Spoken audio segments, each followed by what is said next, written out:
We are taking the incision over here and then we are separating the muscles and all the structures nearby that joint.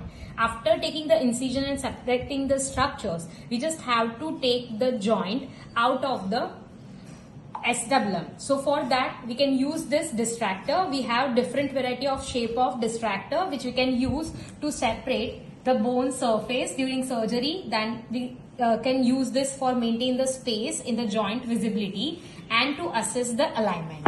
So like this we can use this distractor.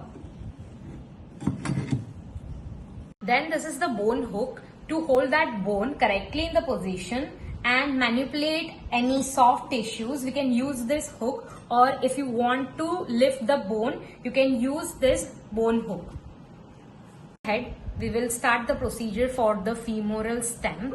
For that, the third step will be the measuring the osteotome ruler. This is the osteotome ruler in which we can use the measurement for the bone cut. That's used to check the gap and a distraction and the distance of the leg length and precision planning and for the measuring the bone cut. Then after this marking, we can cut the bone from the GT line. This is the awl and it's used to create the starter hole in the bone and initiate the drilling before giving the screw, and this is the entry point which can be used to initiate the nail entry in the femoral canal. And this is the T-handle which we can use and lock this T-handle, and by using this we can use this instrument and take the entry in the femoral canal. This is the osteotome and this is hammer. After taking entry into the femoral canal, we can use this osteotome, and osteotome is used to remove the cancellous bone in the femoral canal, in which we can use this hammer to give the extra pressure and prepare the box slot in the proximal femur. This is the entry reamer and this can be used with the T-handle.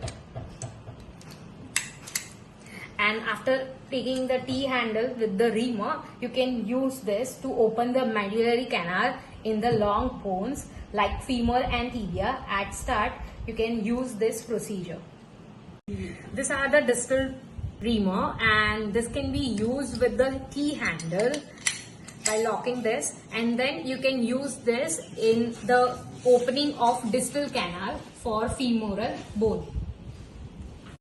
After the reaming, we would take another step forward, that's a trial stem. These all are cemented trial stems like small, medium, large and extra large sizes. This is the femoral trial stem handle. You just have to take the trial stem and then lock the handle.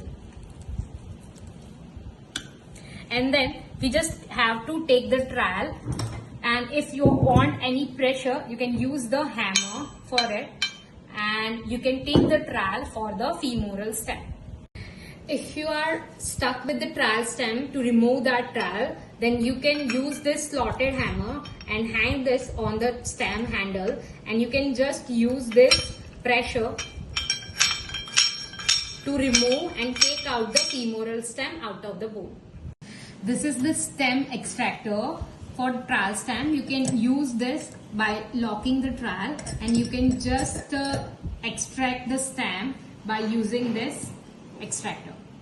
This is the reverse slotted hammer, and this can be used to remove the trowel stem also. You can use and lock this.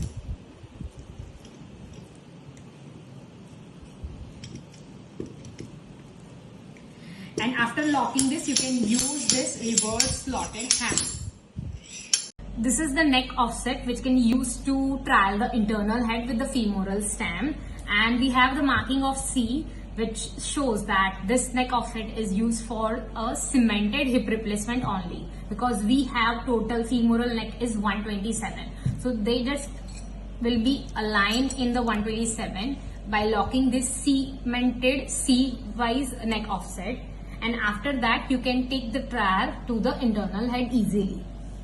This is the stem centralizer, and this can be locked in the tip of the stem to keep the stem in the central position. Then this is the cement restrictor which can be inserted before pouring the cement into the femoral canal. This is the instrument to insert the cement centralizer in the canal. After inserting this, we can remove this. This is the femoral stem handle, and you can lock this handle in the stem, and by this you can insert this stem, femoral stem, and you can use the hammer to give the extra pressure. If you want to anti-version or move the stem on the anterior side, then you can use this Tommy bar. You can lock this and you can use this by doing the movement for femoral stem. This is the universal adapter which can be used if someone is not having the same design of the adapter to link the instrument for the power system. You can use this adapter. This is the measurement guide for the bipolar femoral head. We just have to take the measure that what size of the femoral head.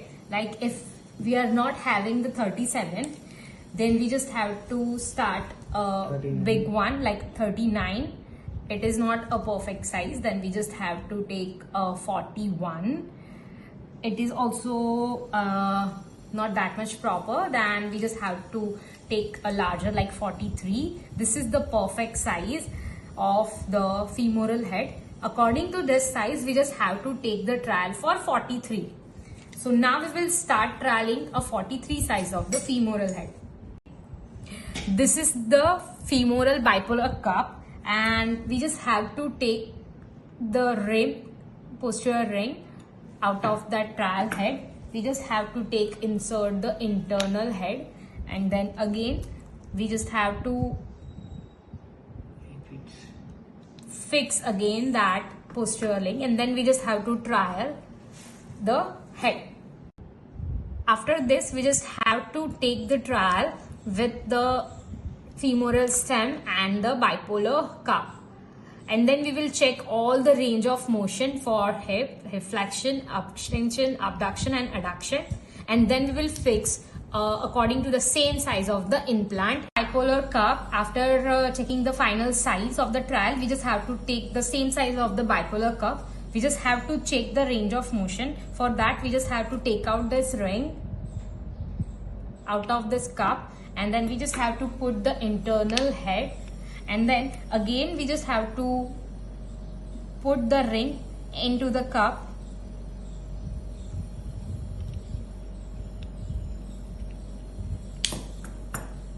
After this, we just have to insert the stem, and we will have to check the range of motion of the implant fully, of abduction, adduction, flexion and extension. And after this, if we are getting the full range, then we just have to take the closure for bipolar hip.